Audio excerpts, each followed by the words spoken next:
তারেক রহমান দেশে আসলে আসলে কারা কারা বিপদে পড়বে?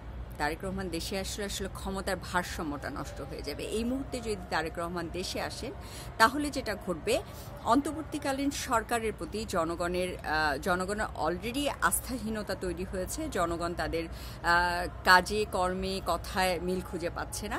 তারপরে জনগণ, আমি বলবো যে ধৈর্য ধারণ করে আছে। তারেক রহমান দেশে ফিরলে এই ধৈর্যটা জনগণ ধরবে কিনা এটা নিয়ে আমার একটা সন্দেহ আছে। তো আমার মনে হয় যে তারেক রহমান দেশে আসলে এক ধরনের ক্ষমতার ভারসাম্যহীনতা তৈরি হবে এবং নিঃসন্দেহে বাংলাদেশের জনগণ আসলে দিন শেষে রাজনৈতিক দলের উপর, রাজনৈতিক ব্যক্তিদের উপরে দেশের ভার দিতে চায়। সেক্ষেত্রে নির্বাচনের জন্য যে আমি দেখতে পাচ্ছি সংস্কারের নামে বলবো যে টাল বাহানা শুরু হয়েছে, সেটা করার সুযোগ আসলে খুবই সীমিত হয়ে আসবে অন্তর্বর্তীকালীন সরকারের জন্য, কিংবা অন্তর্বর্তীকালীন সরকারকে পেছন থেকে যারা চালাচ্ছেন তাদের জন্য। এবং যারা মনে মনে এখনও একটা জাতীয় সরকার, যদি অন্তর্বর্তীকালীন সরকার ব্যর্থ হয় তাহলে একটা জাতীয় সরকার গঠন করা যায় কিনা এই ধরনের চিন্তা ভাবনা করছেন। আবার কোনো কারণে যদি জাতীয় সরকার গঠন করা না যায় তাহলে সেনাবাহিনীকে দিয়ে কোনোভাবে জরুরি অবস্থা করা যায় কিনা।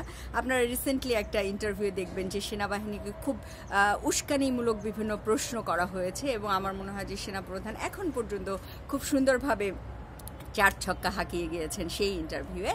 তো আমার কাছে এই যে পেছনে যে অন্তর্বর্তীকালীন সরকারের কুশীলবরা আছে তাদের আসলে ক্ষমতার ভারসাম্যটা নষ্ট হবে। সে কারণেই হয়তো তারেক রহমানের বিরুদ্ধে যে মামলাগুলো সেগুলোকে অনেক অ্যাক্টিভলি আমরা দেখতে পাচ্ছি না। এক্ষেত্রে আমি জানি না বিএনপির নেতৃবৃন্দ, বিএনপির আইনজীবী, তারেক রহমানের আইনজীবীরা কতটুকু কি করছেন, তবে আমি খুবই আশাবাদী ছিলাম যে 5 মাস অনেক দীর্ঘ সময় এবং আমরা অনেক আলোচনা শুনেছি, অনেক কথা শুনেছি সবসময় যে তারেক রহমানের বিরুদ্ধে যে মামলাগুলো হয়েছে সেগুলো যথাযোগ্য সাক্ষ্য প্রমাণ নেই, অভিযোগগুলোই অনেকখানি বানোয়াট এবং এই অভিযোগগুলো ভিত্তি নেই। তাহলে কেন 5 মাস লাগছে তারেক রহমানের এই মামলাগুলো মোকাবেলা করতে? সেই প্রশ্নের উত্তর নিশ্চয়ই তারেক রহমানের আইনজীবী এবং বিএনপির আইনজীবী প্যানেল দিতে পারবেন। তবে আমি মনে করি যে তারেক রহমানের দেশে থাকাটা এই সময় খুবই জরুরি ছিল। তাহলে দলের জন্য ভালো হতো এবং আগামী যে নির্বাচন সেই নির্বাচনটার জন্য ভালো হতো, সেই নির্বাচনের প্রস্তুতিটার জন্য ভালো হতো। এবং এই মুহূর্তে হচ্ছে অন্তর্বর্তীকালীন সরকার যে নানা সংস্কারের নামে টাল বাহানা করে নির্বাচনটা পিছিয়ে দেওয়ার একটা চিন্তা ভাবনার মধ্যে আছে, যে সুযোগ, আমি বলবো সুযোগ সন্ধানী একটা চিন্তা ভাবনার মধ্যে আছে, যে সুযোগ পেলেই নির্বাচনটাকে পিছিয়ে দিবে সংস্কারের নাম করে। সেই জায়গাটা হয়তো একটা বার চলে আসতো, সেই জায়গাটা একটা বাধা পড়তো তারেক রহমান দেশে আসলে।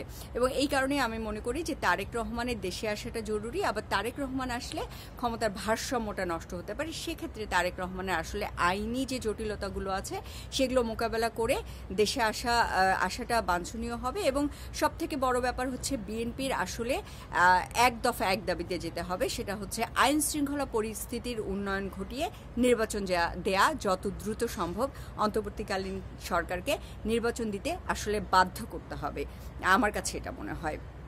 আমার মনে হয় যে আমি অনেক আর্লি বাধ্য শব্দটা ব্যবহার করে ফেললাম, কিন্তু আসলে দিন শেষে আজ থেকে হয়তো 4-5 মাস পর এই শব্দটা একটা খুব কাঙ্ক্ষিত শব্দে রূপান্তরিত হবে। আমরা সেটা চাই না।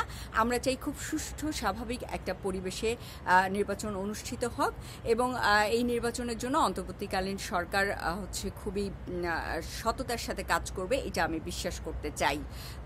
ভালো থাকবেন। জনাব তারেক রহমানের অপেক্ষায় দেশ আছে, আমিও অপেক্ষায় আছি। যদিও আমি বিএনপির রাজনীতির সাথে যুক্ত না, কিন্তু তারপরেও এই মুহূর্তে দেশে আমি চাই যে খুব স্ট্রং লিডারশিপ থাকুক, সশরীরে হাজির থাকুক দেশের মধ্যে, দেশের মাটিতে। তাহলে দেশের জনগণের মধ্যে যে আস্থাহীনতা, নিরাপত্তাহীনতা তৈরি হয়েছে সেটা অনেকখানি কেটে যাবে। দেশের আকাশে যে রাজনৈতিক আকাশে যে কালো মেঘ দেখা দিয়েছে সেটা অনেকখানি কেটে যাবে। এবং এ কারণেই তারেক রহমানের আশাটা আমার কাছে কাম্য। ভালো থাকবেন। আল্লাহ হাফেজ।